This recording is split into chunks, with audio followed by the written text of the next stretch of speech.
Greetings, citizen. Welcome to the show, and thank you for listening. For more of the art of wargaming in your life, definitely check us out on Instagram and Facebook. If you'd like to support the show, we have a Patreon account where you can do just that for as little as $1 a month. What we can offer will expand as the show does. If you don't have extra funds but would still like to help us out, you can give us a like, share, or 5-star review wherever you listen to podcasts. Want to get in touch? Feel free to message us or hit up our email, artofwargamingpodcast@gmail.com. We look forward to continuing the conversation with you because we know the world is vast, with many different ideas on tactics and strategy that can be applied to the games we enjoy. You're listening to the Art of Wargaming on the Ear Firm Network.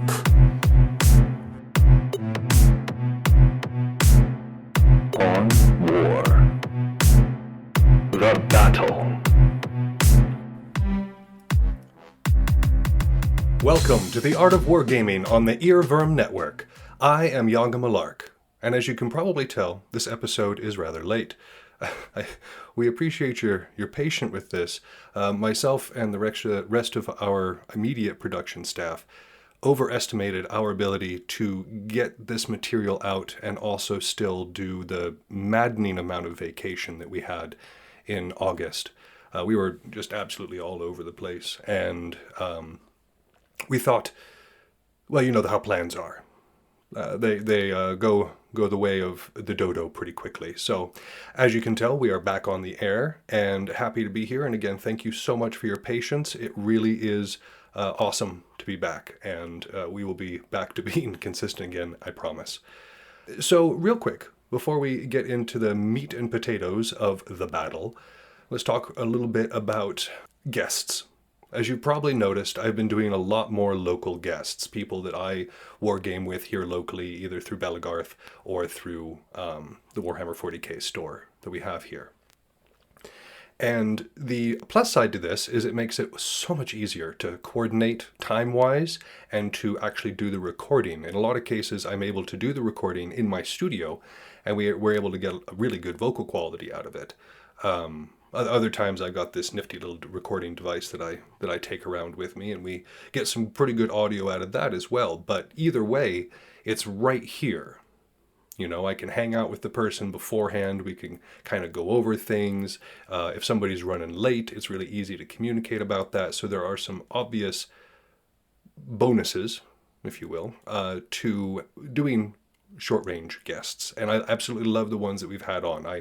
Thumbs being back and forth, of course, I love him on, and Todo and Turkey Feathers and all the others. We absolutely love our guests who are coming on. However, it is also necessary, I think, to be getting new ideas in as well. A broader range of folks being able to come and speak from different tournaments and from different areas all over the place. So it is going to be my mission, kind of going forward, now that the stress is off a little bit and we're able to focus a little bit more on business, to be able to bring you more guests from a wider variety, from a greater distance coming in. Still having folks from, and if I go elsewhere, right? If I go to Tennessee again, or if I go to New York or wherever, and I'm able to get some interviews there, that's kind of the same thing, right? I'm able to go someplace and do something else. But the local guests are also, again, they're easy, and I've got good people here. I love talking meta with Todo, for instance, and his like gamey theory brain is lovely to pick. So it's hard. It's hard not to just fall back on the local talent, but we'll try to bring you other talent as well here going forward. And speaking of which, you'll remember a while ago we did a program with a wargamer of a different stripe, not a 40k wargamer, but somebody who did war games as in like the recreation of battles or scenarios throughout history, right? So very well possibly could have done something for the 1790s, early 1800s. Certainly the wars, the Napoleonic Wars would be up there as something to kind of do over. So it's a really cool system that they have. It's a really cool hobby that I wasn't privy to before that. But he reached out again, which was really cool. And apparently there's some folks that he knows who are putting together one of those similar packets, one of those similar scenarios on the present Ukraine war.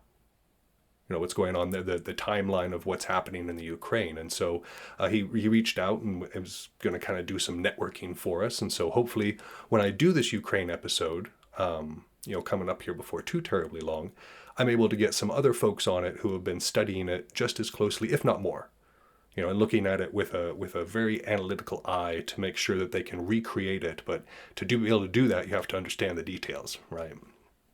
Those fine points have to be able to come to one fairly easily. So yeah, I'm very much looking forward to that. And once again, we're sorry for the disruption to the schedule. Hopefully we're able to iron things out so that this doesn't happen again. But I think that's enough chatter for now. Let's move into the main story of the evening, the battle.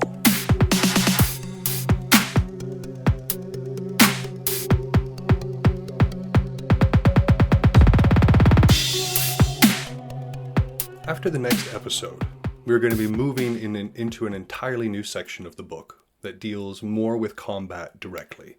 As you've probably noticed, the majority of the episodes leading up to now have been kind of a mixture of preparation and ways to think about the field in terms of kind of dressing it beforehand, making sure that we are going to be putting our best foot forward and countering our enemy to the best of our ability.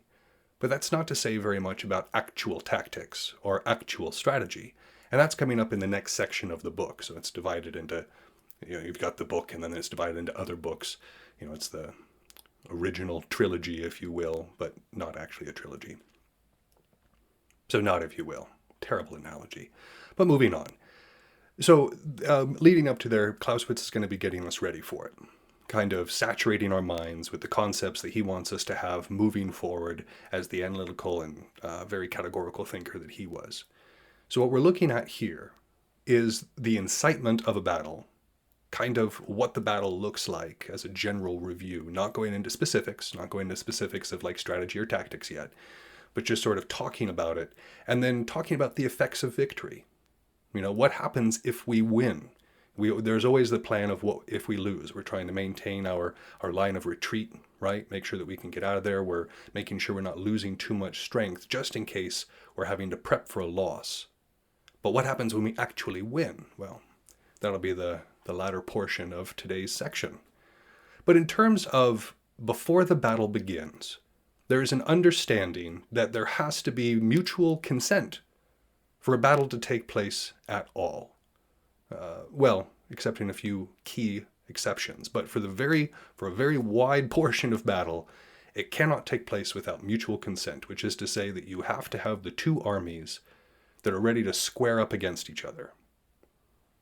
The attacker, the defender, they're able to fight because of the mutual consent.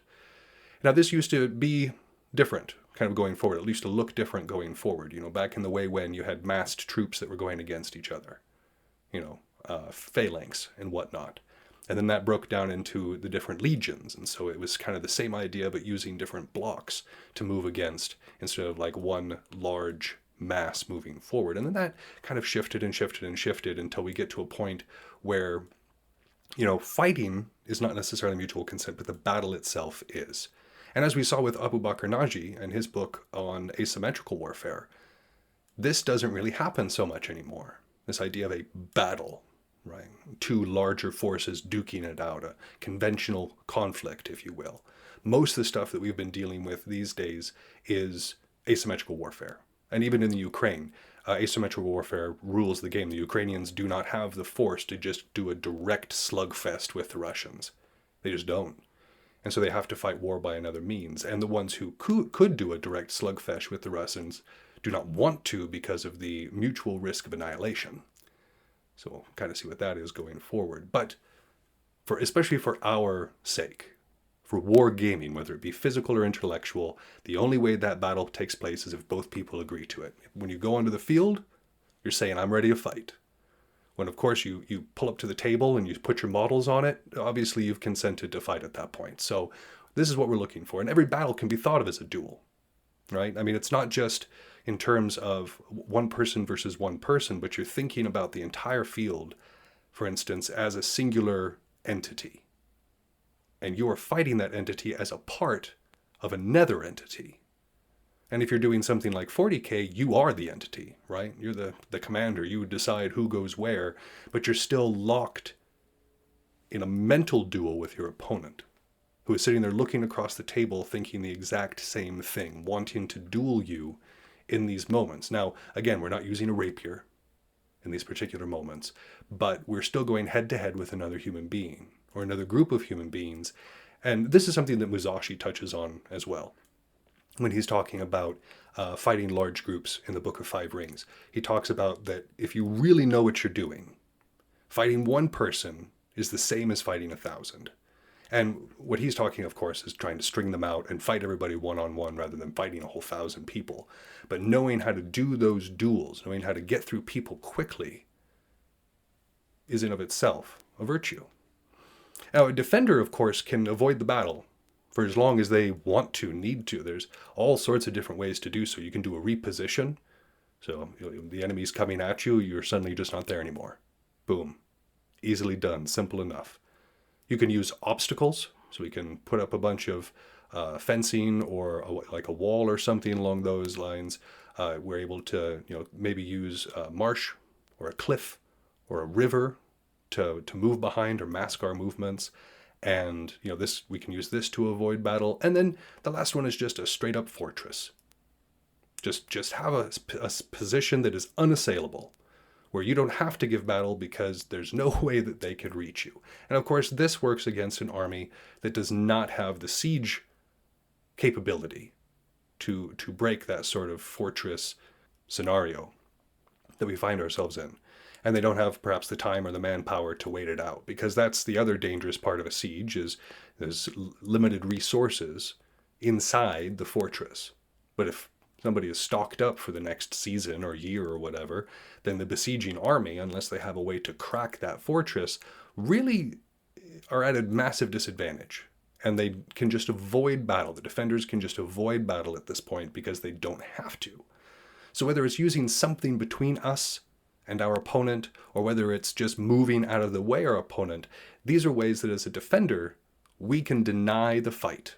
We can deny the battle. We can say, I don't want to fight here, and reposition to somewhere else. Because isn't that the idea of the maneuver? Isn't that the whole reason that we think about this movement so much, is to put ourselves in a position where we are at the advantage, where our opponent is marching into or, sitting themselves at a disadvantage. We're able to capitalize upon that, is the idea. So as a defender, we have that choice. The attacker is trying to press. The attacker is trying to make it happen. And the defender is kind of the one who gets to say where and when at that point. And at this point, it can also be called victory in some ways. If we're the attacker and we're moving against a position or moving against an army, and they move out of the way, that does count as a victory in a lot of ways. And in previous sections, we had talked about treating every potential combat as a combat in of itself. Well, in this particular case, we went to the field, our opponent left before we did. Win? But this does have an effect on the mind. Maybe myself as a commander, and let's put this into a historical sense. Myself as a commander, I can understand that a tactical repositioning is best for the army, for everybody involved. A tactical repositioning is going to be the way to guarantee victory. My troops don't necessarily understand that in the same way. They might see it as a retreat. They might see it as cowardice. Of course, avoiding that battle is kind of stringing out that stress, the stress of where and when people are about. So there is a victory of sorts, a moral superiority that is proven. And then, of course, there's a physical superiority that is proven as well, because a person is moving out of the way. Presumably, if I had a larger army and you were marching a smaller army at me, a smaller, less effective, less well-trained army, why would I move out of the way? Why would I be the one to deny battle when I'm in an obvious advantage? And so whoever's moving away, the defender, for instance, moving away, is admitting a physical disadvantage, which is to say that the aggressor in this point is the victor in a fashion, after a fashion. Now, when we're talking about this, there are two ways to bypass this. There are two ways to kind of gotcha your opponent and force them into a confrontation, force them into the battle. And these are surround and surprise. Surprise, surprise. So surround is getting to such a position that your opponent can't run no more. If the reposition is their thing and they're putting obstacles in the way, you've given them no options. We've put them into a position where they cannot reposition out of it again. This is something that I've seen people have to do. And if I'm against Todo, I encourage my team to do so, is to make sure that he cannot kind of do his little sidestep, position himself in such an area that is advantageous, because he'll just straight up leave a scenario if it's not good for him. And the reason I keep talking about him is we're going to have a little chat with him later on too. But this idea of surrounding, limiting your opponent's ability to maneuver out of the way, is important.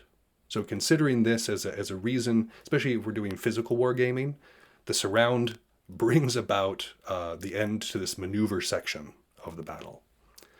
A surprise is the other way.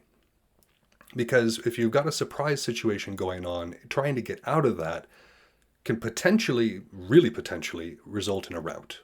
It's not so much a retreat, but a disorganized flee away from things, because there's been this surprise hit, this shock to some point in the army, some point on the column. And at that point, we're forced to respond. Otherwise, that chaos is going to spread outwards. And so through either of these two methods, we can get our opponent to do what we want them to do. And we have to be aware of these things too. If we're the defender, we got to be looking out constantly to make sure that we don't get surrounded, and be aware of our environment so that we don't get surprised by anything. And again, surprise is a little bit harder to do when you're looking at a board or when we're looking at a battlefield. Not to say that it isn't possible. It's absolutely possible. I've been surprised in both situations. I was surprised that Soren had concocted a Necron list that was way faster than anything I'd ever seen before. Surprise. He got me. Now, he was also a really good player. I don't want to take away from that, but he used Necrons in a way that I had never seen before. And I was very much surprised by that, and it hit me hard. So both of these things, the surround and the surprise, give the choice to the defender of fight or rout. Because again, in either of these situations, the retreat, the reposition, is not going to be possible in an orderly fashion. And so it's either admit defeat or fight back at this point. And so however we come about to it, whether there's two large forces that have consented to fight, or if we have a surround and surprise moment that has forced the battle, we come to the battle, right? And Clausewitz defines battle as a conflict waged with all of our forces to attain a decisive victory. And remember, when he says all of our forces, we're not talking about just a blind charge with everything we have. We can have things off the field and still have them be a part of the fight. If we have active reserves, right, or we're actively watching a flank, that is something that has been given a job. We don't just have numbers, we don't just have men or equipment that are idling about someplace. Making sure that we have everything employed, everything has a place, everything has a purpose. This leads us to the idea of decisive victory, which we spent all of last episode talking about. And of course, victory can be this ambiguous substance, or subject, but we've talked about before how you've got the three ways, or the three different objectives that both sides have. And achieving those things is also a victory, but there's going to be minor objects that are mixed up with this principal object that might influence the course or the outcome. You know, our primary objective in a particular case may be destroy our opponent. Right? That's our primary objective, principal objective, destroy our opponent. Now, if we're able to take this hill over here to the east, that gives us a really good vantage point over the battlefield, that gives us plenty of artillery openings to the battlefield, well, that's going to help maintain our principal object, right? Or taking any number of strategic locations on the board, whether or not they are the victory themselves, setting ourselves up to make that principal object attainable and better, you know, making sure that it actually is a nice little cash cow. Well, these are these minor objects. And they are not themselves victory or defeat, but they can help contribute to victory. And he says victory needs to be striven for as long as hope remains. As long as we might be conceivably able to be victorious, we should try for it. And this is kind of in line with St. Thomas Aquinas's just war theory, where he talks about a fight should not be fought unless there is a way to win. This is the other side of that, which is the fight must be fought if there's a way to win, right? And it should not be given up for these secondary considerations. Just because, for instance, if our opponent takes this hill over here and is able to get their artillery up, that doesn't mean automatically that we've lost. That hill was a secondary objective. It may have kind of made us shift how we're going to accomplish our primary objective, but it's still the same. It's still the same, and we still have to strive for it and not give it up just because other things have started to influence the course. But these secondary and these minor objectives, while again, not the principal objective, can influence the manner of the decision of the fight, the effect of that victory, and the value as a means to an end. We've all heard of a Pyrrhic victory, right? A victory that really wasn't worth it. We may have beaten our opponent, we may have made them retire from the field of battle, but we have done so at such a cost to our own forces, whether it be through sheer loss of troops or damage to equipment or any other factors that leave us at a disadvantage for our next fight. Well, the value of that is a means to an end, and the end, of course, being the overall victory in the campaign strategically. Making sure that we have a victory here that is valuable as a means to an end. Well, a lot of these secondary objects influence that. The effect of that victory, and we're going to get into the actual effect of victory at the end of this section, so I don't want to go too much into that. But of course, the manner of that decision, how it's going to be resolved, can be dictated by these minor objectives. Last episode, we had also talked about determining decisive action, looking for that decisive action, knowing when it is upon us, and making sure that we capitalize on it effectively. And of course, decisive action is about every single battle. In every single battle that we go into, we are looking for that decisive moment that tips the momentum in our favor, and we just ride that all the way to victory. The decisive moment. And this decisive moment is different based on what the opponent is and what we need from our opponent in order to win. For instance, if their formations are their real strong point. If we know a unit that across the field, they highly rely on certain formations or certain people being able to lead. If we look across our playing board and we see a big castle or a larger group that is very much dependent on either auras or certain buffs that come from the characters or models that are in there, well, then that formation is the way that our opponent is going to achieve their victory. And so the way that we can disrupt that and kind of make sure that we guarantee ourselves a victory and make that decisive moment for ourselves is to break up that formation, to break up the cohesion, because this is the way that we're able to hobble our enemy and take away their strength. And if we can take away their strength, that's a lot less effort that we need to make in the overall victory. So shattering that formation somehow, breaking up that cohesion, is very important if we know that that is one of the main ways that our opponent is seeking to achieve their victory.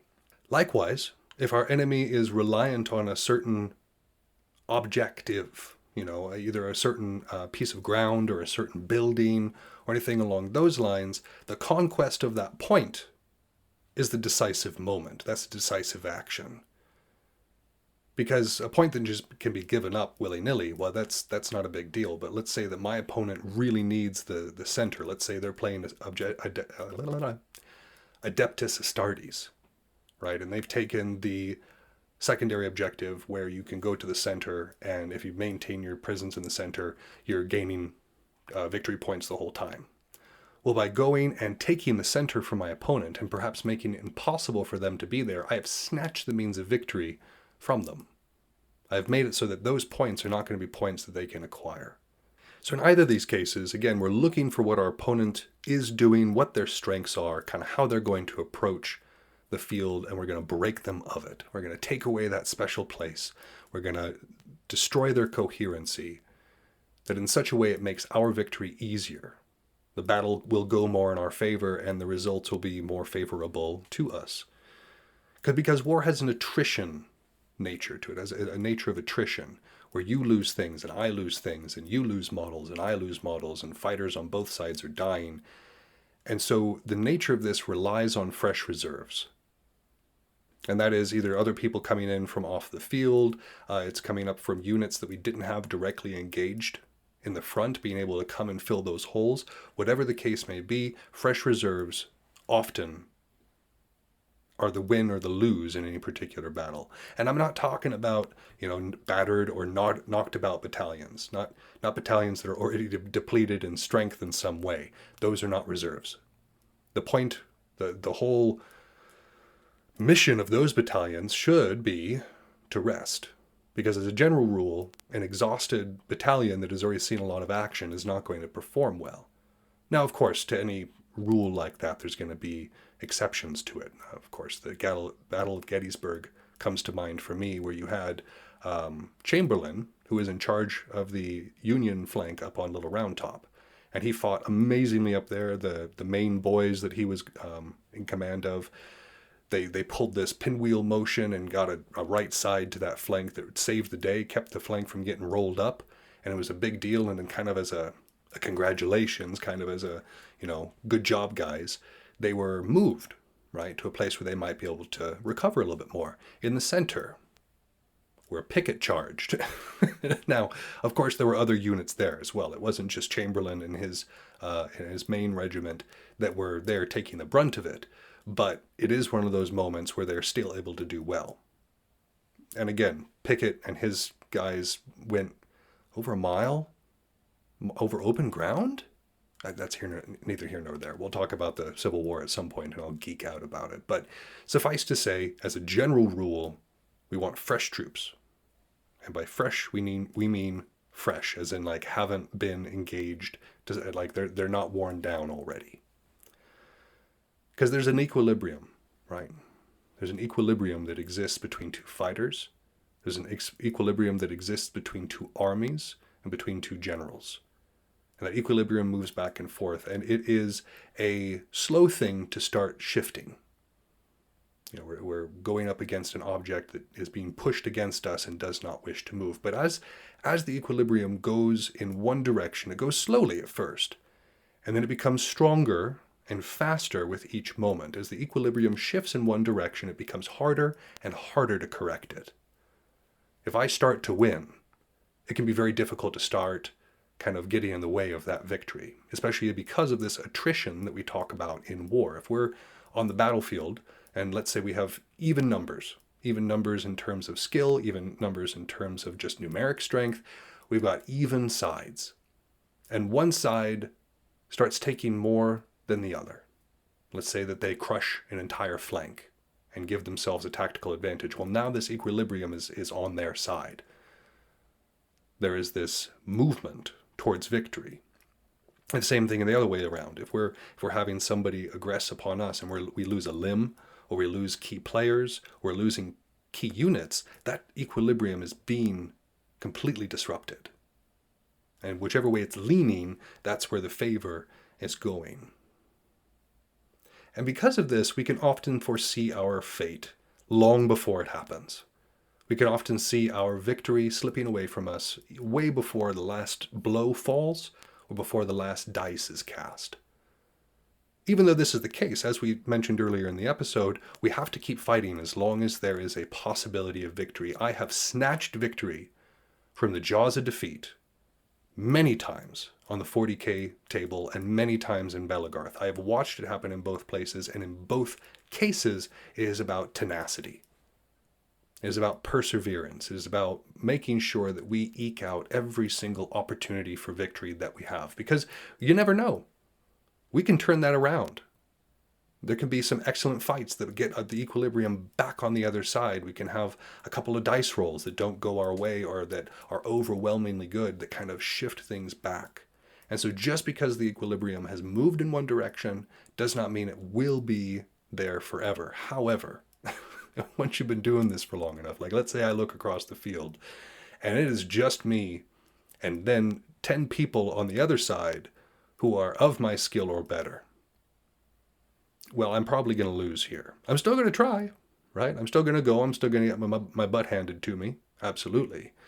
but I can foresee, even before I'm taken off of the field at that point, that I'm probably going to lose. Usually by about turn 3 to turn 4 in a 40K game, you know which way it's going to go. It's already started to be decided at that point. And it's decided for a couple of different reasons that we can see. The experienced general will be able to see these things on the fly. The rest of us, kind of keeping it in our minds, kind of in the back there, is of course the pure moral power in the mind that is leading the officers or is leading the fight. What is the feeling that we're dealing with? Do we feel motivated? Do we feel happy to be there? Do we think we're going to win? Do we understand that we have the momentum? Are we riding it? Are we letting it, our opponent mess with our mind in any particular way? The pure moral power, whether it reduces or rises, is going to have a huge effect on which way this equilibrium is leaning. Remember that a good portion of this last section that we've been talking about, a good portion of this first part of the book, has dealt exclusively with moral factors. That's how important it is. So this moral power, very much something to be considered, very much something to nurture on our own side. The second thing that contributes to this loss or gain of equilibrium is this attrition of forces or reserves. If we are starting to expend our on-field reserves or our on-field troops, and one of us has nice fresh reserves, well, then that equilibrium is already shifted. Even if the fighting on the field is still relatively even, because of the attrition to both forces, the person with those fresh reserves is going to have a huge boost to their side of the equilibrium. And of course, just the number of forces in general. So being able to watch that, the number of models that we have on the field, the number of fighters that we have on our team, this is a very, very easy number to calculate. This isn't something that we need a bunch of abacus for. No. We can see what's happening. So this, of course, contributes to equilibrium in a massive way as well. And then the third one is the loss of ground. Right? Is somebody encroaching on us? Are we encroaching on someone else? Are we forcing our opponent onto the back foot so that they're losing ground while we're gaining it? That's important too. So if all of these things are in our favor, right? If we've got the moral power swelling on our side, this patriotic fervor or the will to kill or whatever the case may be, if we've got that on our side, our equilibrium presses forward. If we have the attrition of forces, we've got those fresh reserves on our side, our equilibrium pushes even more, and then once we throw that loss of ground on there, they may as well quit the field. That general has already foreseen their fate because we've got these three factors on our side. So these are the three factors that we need to pursue. Right? In anything that we do, tactically, strategically, we are looking to preserve our moral power, to have a greater advantage in the attrition, and then, of course, to make our opponent lose that ground. Lastly, we come to the effects of victory. So let's say during all of this, of course, we've either surrounded or surprised or gotten our opponent to meet us on the field of battle. We have moved the equilibrium into a place of our favor. We have gotten a few secondary minor objectives, so that we have twisted it to take advantage of it. It's got value, right, as a means to an end. What do we do with this? What do we do with this? How does this affect us? Because it does. It can affect the generals, right? It can either give confidence or take it away. Obviously, when we're winning, our confidence is growing. Our confidence in ourselves and our leadership qualities, our confidence in our troops, in our equipment, in our fighting. Victories bring confidence, and losses take away the confidence. And so the effects of victory there, of course, on the general themselves, is the moral pressure and the mental pressure that comes with it. And this can be good or bad. Remember, there's a difference between confidence and cockiness, and the difference is victory. Can we still get those victories? We can think highly of ourselves, but not think too highly of ourselves to such a point that it is a detriment. And to the army, what is the effect of this victory on the army? Well, in a lot of cases, especially as a moral factor, there's a great huzzah that goes up, right? Everybody likes to win. Everybody likes it when their team wins. And so this effect of the victory on the generals of the army are very positive. And it makes everything else easier. This will make marches easier because people have a sense of purpose. It will make fighting the next time easier because people will be going into it potentially with more courage, right? Because they've been here, they've done it before. And so victory in this case is very useful, obviously, to generals and to armies. The states involved, which is a little bit different, or it doesn't count quite as much for us, but victory affects the states involved as well. So if we think about that as like a unit, for instance, on the field versus off the field, the effects of victory on the Dark Angels while we're on the field specifically, fight to fight, that is the generals and the armies, right? But once we get back to camp, the effects of those victories on the group when we're at camp, well, that's the second idea. That's the second part of this victory, because I've seen both happen as well. You've got a team that did exceptionally well out on the field, and they come back and they're all laughs and joy and hugs back at camp. Everybody's in a great mood. Next time around, like training is easier. Everybody is on the board. These effects on the state, quote unquote, the state itself, very useful for the individual. And the exact opposite is true when we're dealing with loss. The effects upon the states involved. I've seen some camps that just became downright morose after a hard loss, after they were really trying for something and they didn't get it. That absolutely influences the way that state is as well. So, but for victory, if we get the victory, the effects are overwhelmingly positive and can put us into a better position to negotiate other issues. And of course, the third one is the results of this victory on the subsequent course of the campaign. What did we pick up in the process? What boons were we able to get here? What were the numbers that we ended with? All this stuff is going to be affected by victory, but of course, victories can be used strategically far better than a defeat. Defeats limit us. We can still use them to learn. We can still use them to try to twist our next advantage. But there can obviously be no arguing with the fact that victory is so much better for all of these circumstances. And this is going to be affected by the ratio between the conqueror and the defeated and this magnitude of the loss or win. Did I barely win? Right? Were the points like 68 and 59? Was it a really close match where we were both taking hits and blocking stuff and then it ended in just a flurry of blows where one person got lucky? Or was it overwhelming, right? Were we able to just stomp our opponent? No ifs, ands, or buts about it. Just able to boom, stomp them. Well, this is going to affect this magnitude. Because again, a win, any win, is good. An overwhelming win is awesome. And the effects upon the generals of the armies and the states and, of course, the rest of the campaign is going to be blown up. This is an exponential equation that we're dealing with here. The better our victory is, the better the effects are going to be to the nth degree. Again, we're dealing with degrees of magnitude. Like with an earthquake, the difference between a 6 and a 7 is massive. Kind of the same thing here. And when we're talking about, of course, that equilibrium, when we're talking about things that carry over, a single fault can be repaired, but an overall physical or moral effect is not so easy to alter. If we are able to, correct one thing, if we realize early on, we're like, okay, cool, there's something wrong with my stance. I'm going to turn my wrist out a little bit more. I'm going to mess with my stance itself, where my footwork is at, and that slight adjustment can be repaired. But the moral effect of losing, especially repeatedly, is harder to get rid of.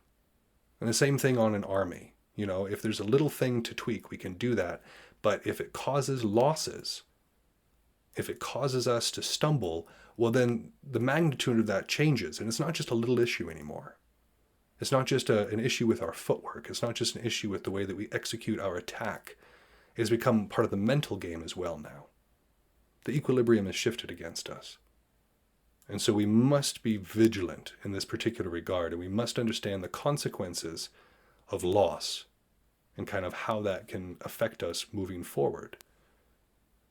And when we're measuring the victory, again, we're measuring this ratio between, we cannot overlook trophies, right? And by trophies, we might be talking about corn, skulls for the skull throne, blood for the blood god, all that goodness. But when Clausewitz was talking about this, he meant very real things, like a standard, for instance. Could be very demoralizing for the opponent to lose, very, very a nice boost to morale for the unit that takes it, right? Boom, they were able to capture a standard. Or equipment. Ooh, cannons, ammunition, food.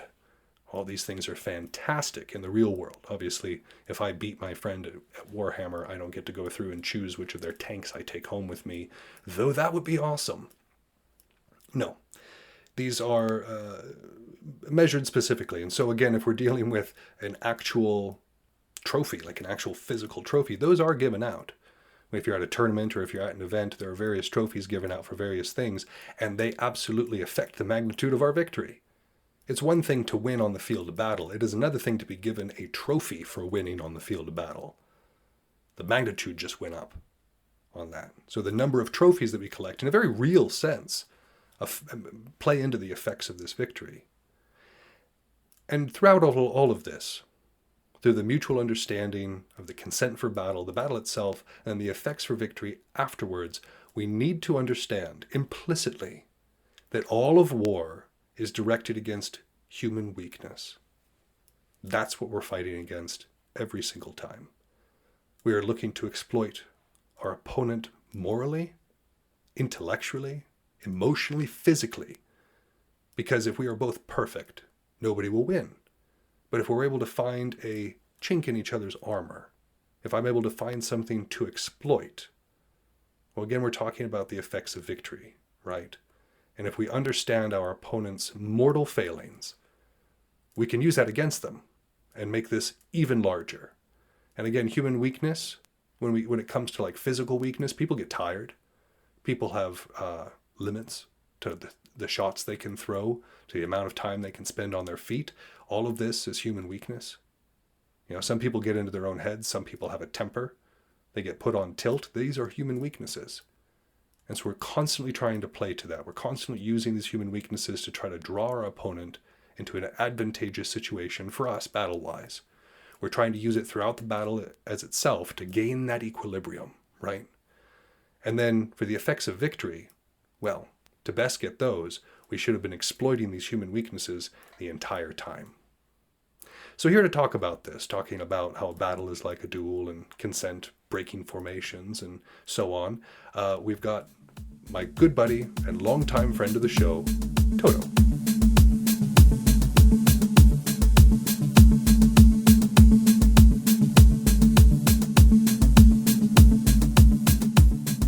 Here with us once again to talk Warhammer, Belagarth, and all things kind of nerdy and 40k-ish is my longtime friend and longtime friend of the show, Todo.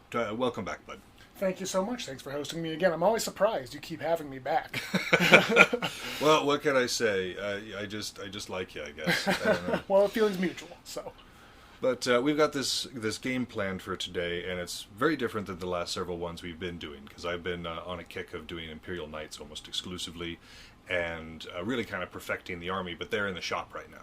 Getting some more paint on them, and I just kind of wanted to leave them there and not have to worry about the transit back and forth again. Right. So I'm going with an oldie but a goodie for me, which is my AdMech. Right. I love my AdMech. They're just thematically my favorite, but they play very different. Yeah, the 8th edition, there was a very defensive army, kind of hole up in one space and claim your home objective and mow down everything in front of you, but given the prevalence of board control and 9th as the primary means of scoring points, it makes it a lot harder to do what the AdMech want to do.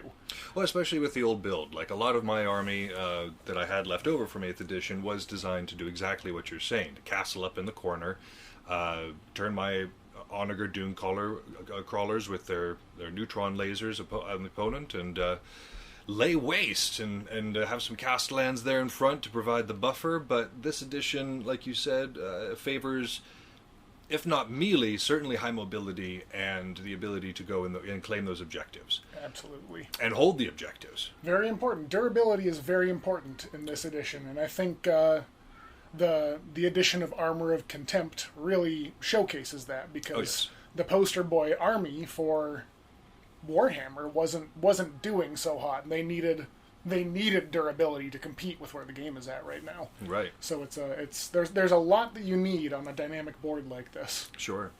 And the AdMech, I mean, they were really strong when the Codex first came out, and then of course the power creep occurred afterwards, which is natural. I mean, I didn't expect AdMech to be the very top of the ladder for forever, Right. But yeah, I don't have that focus for the most part. Like you're going to see that my army again is kind of built the old way.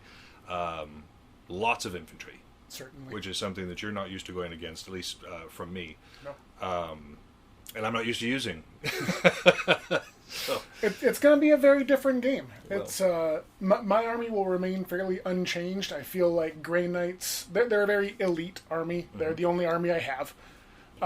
And the weapons that are generally mathematically best on them are what you take into any army, into mm-hmm. any sort of into a horde, into knights, into custodies. It's going to be a similar list. Sure. And the ways in which we get massive AP or deal lots of shooting damage are going to be on maybe one model for 10 extra points. So it's not going to change anything in your army to switch things up super hard. So it's right. It's about adaptation to what you bring to the field. So this Sure. should be a very interesting game. I'm looking forward to it. Well, this isn't unusual. This is not an unusual circumstance for you, because even on the Belagarth field, you're very much used to changing circumstances. Like I've noticed that you're very good at kind of reading the field, and that kind of plays into some of what we were talking about in this chapter, which is kind of picking your spot. Exactly. Right, and not feeling rushed as to when, like not necessarily viewing a retreat as a defeat, but more of a strategic repositioning.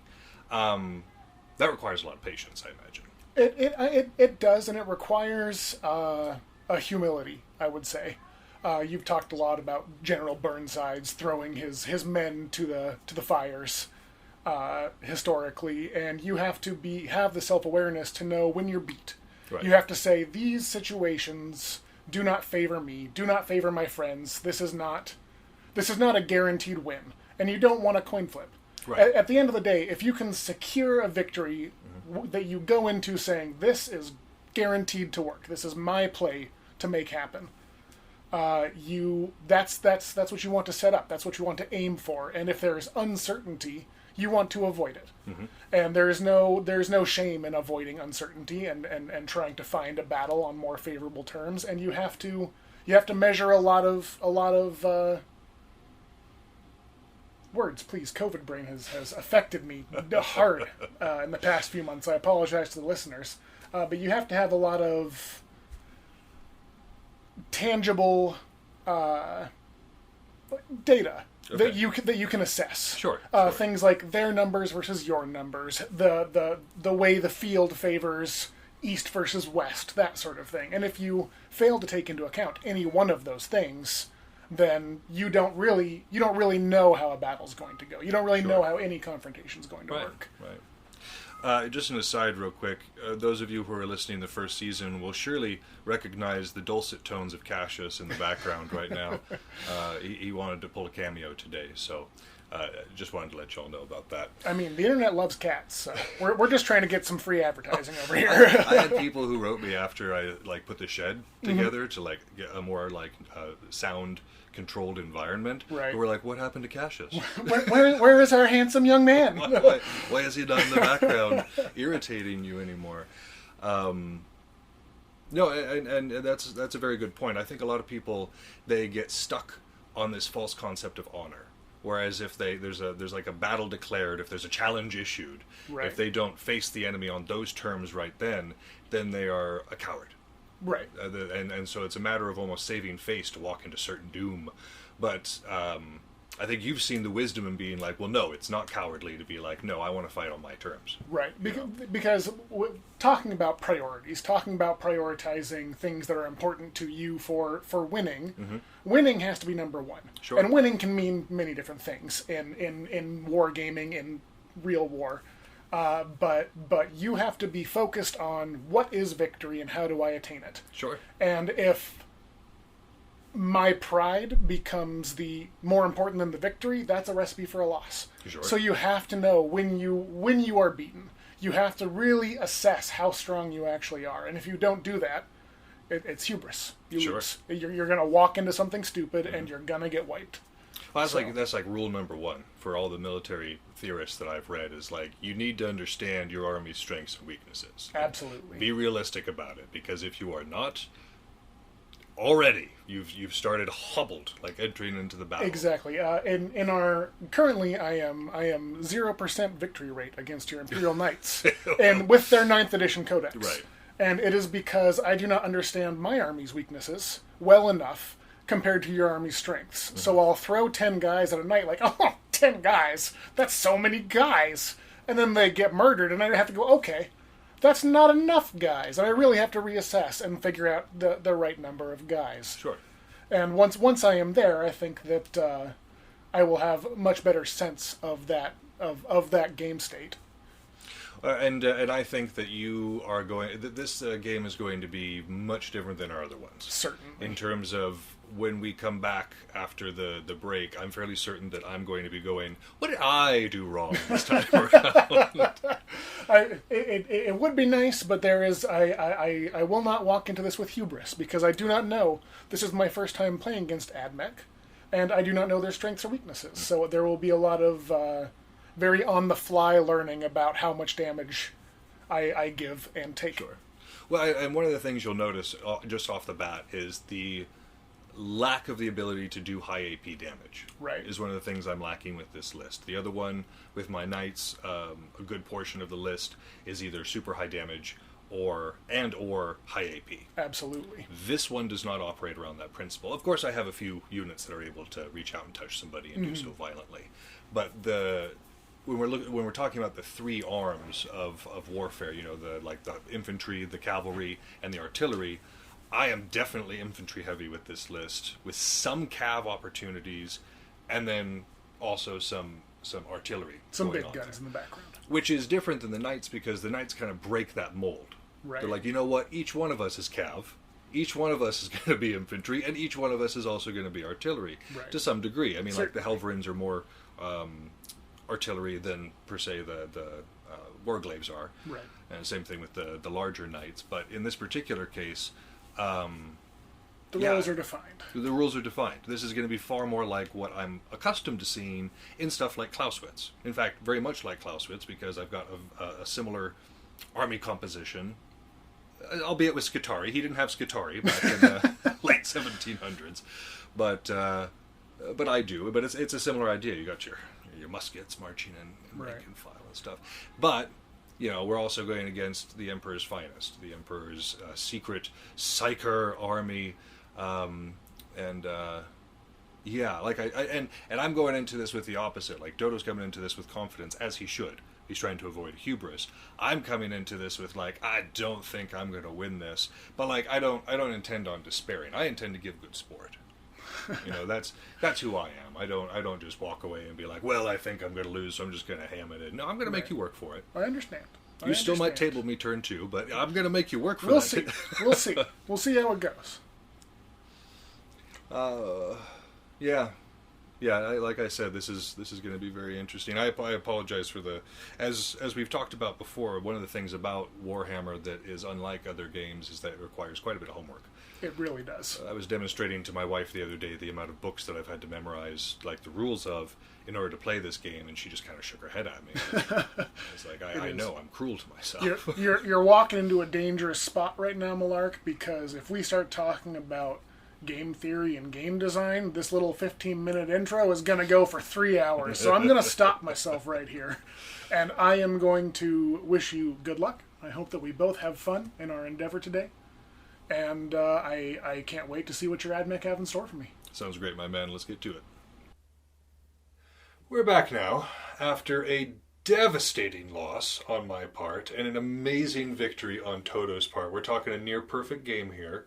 He'd have been 2 points shy of a perfect game if our armies were fully painted. But stunning victory, my man. Stunning. Thank you very much. It definitely wasn't easy. And it didn't always look as lopsided as it wound up being, but it was a very fun game. I definitely had a fun time, and there were some comedically bad rolls. Oh my god! That came out of your your secondary dice set. I think maybe they're jealous of the black and yellow, those green and golds. Like we've talked about before on the show that, of course, there is no statistical difference between various dice, but there is absolutely a statistical difference. 100%. And man, I just got the worst roll. I mean, like one of them was 3 1s. My tech priest was supposed to do something.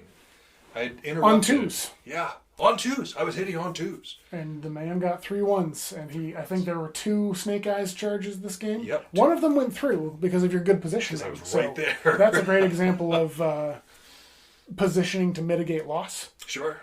Because, if you, like we were talking about before in the episode, if you can ensure a guaranteed success, setting up for it is always the correct move. Right. And so you can completely mitigate failure by sitting around 1.5 inches out of a unit. You had the option to do it, and you had the wherewithal. So that was, even in the worst possible outcome, you still achieved what you set out to do, which I think was really the embodiment of that sort of philosophy. And I managed to score, I was in the mid-20s. I didn't actually finish totaling up my points because I didn't find it to be important. But I was in the mid-20s. And so like with the extra 10, I would have been in the mid-30s. So it wasn't a horrible game. It wasn't a lockout. No, certainly not. I may have chosen some very bold secondaries. But with the field control that you practiced, I mean, I didn't even get onto your half of the board. Yeah, no, I was trying very hard to shut you down. I wanted to, my whole game plan was to take center field, and I have a very stalwart unit of Terminators right now that do not like to die. And so I wanted to get them onto the center board as fast as possible. I even considered just leaving my Warlord alone for a while to do so. That would have been wrong. We didn't do that. I wish you would have. It might have been a closer game if that were the case. It might have been really turned the tides. Which is an unintentional pun. We already used that one. We can't do that twice. I know. It's an ability his army has, if we haven't gone over that yet, like the tides of convergence. And so that was the other big thing, is that your rules worked incredibly well for you, because you started with the Tide of Shadows, which kept me from hitting you. Absolutely. And then once you got in, you used this Tide of Convergence, which gave you mortal wounds when you were in the melee phase. And so it was a very good combination of your rules. Thank you very much. And I think your army has a tough time into Grey Knights. I think AdMech as a whole, as a unit that wants to stay a little further away and doesn't really feel like getting up there and slugging, is going to fall victim to that. 'Cause it's a very clear path forward for me, right? If I'm too far away, try and stay safe from your good shooting, and if I'm in close, try and maximize my efficacy. Right. So. Well, and it's also just a weaker army in general, especially with Armor of Contempt. Those the little -1 that we got, the little boost, because last edition our galvanic rifles were 401, and so like it was supposed to be the same. They were bolters. Yeah, but like worse. Right. And so with the -1 that they got, it's like, oh yeah, that's awesome. And then suddenly the Armor of Contempt pops up, and it's like, okay, well that -1 doesn't matter at all. You're back to bolters again. Yeah, back to bolters again. Even worse with your Tide of Shadows, because suddenly you're saving on 2s all over the place. I know that my night list seems a little OP sometimes, but that -4 is important. Like that's the way that I actually end up dealing wounds to anybody against those stalwart Terminators from earlier. Those -4, that's just going to take them to a 3-up save, right? In the right circumstances, right? So, and that's nuts. It's really something else. The durability of certain units in 9th edition is genuinely absurd. Yeah. At the present moment, I would say. Well, there's a few broken combos. I wonder if they're going to get nerfed, but I mean, you're using them extremely well. Again, I kind of left those Terminators alone because I was like, I'm not going to bother. Right. Like, they're virtually invincible right now. They're not in my immediate threat zone. Like, they're where I want to be, but they're not immediately threatening to me. So I'm just going to leave them be and try to shoot at other things. And I killed a few things. You absolutely did, Yeah. and I think that was the correct call, because they're a slow moving wall. Right. They're not going to aggress on you. They're not going to charge you at your home base and leave the center. They just want to hold an important spot on the field and apply pressure. So you were really prioritizing targets very well by, even though they were big and they were tough and they were scary, you would have been throwing shots away, dumping ammunition into them that could have been spent actually doing damage. Right. So your prioritization of kind of separating the wheat from the chaff of my army and trying to thin it down until my bulky boys have no support was it was very smart. I was down to almost 2 Dread Knights at the end of the game. Right. And so you were really doing a good job of eliminating my shooting and eliminating the threats that were very present to you while leaving, even though they were a big looming scary fog on the horizon. That's all it was. So, and again, not entirely blaming dice for anything, but there were several rolls that could have, like you said, it wasn't completely one-sided there for a minute. Like certainly not. There was that one game not too long ago where you said you had a glimmer of hope, and that Yep. made it so much worse. Yeah. And you felt that today, huh? I did. Yeah. It's kind of like, I might be able to. If I can shoot X, Y, and Z, Right. I think I might be able to. And you're not asking a lot, right? You're like, if I can just get, like, couple the of hits. statistical average rolls Yes. once or twice. Yeah, I would be doing just fine. And then 3 or 4 disappointing and borderline maddening rolls later, I've realized that I've lost the game. Yep.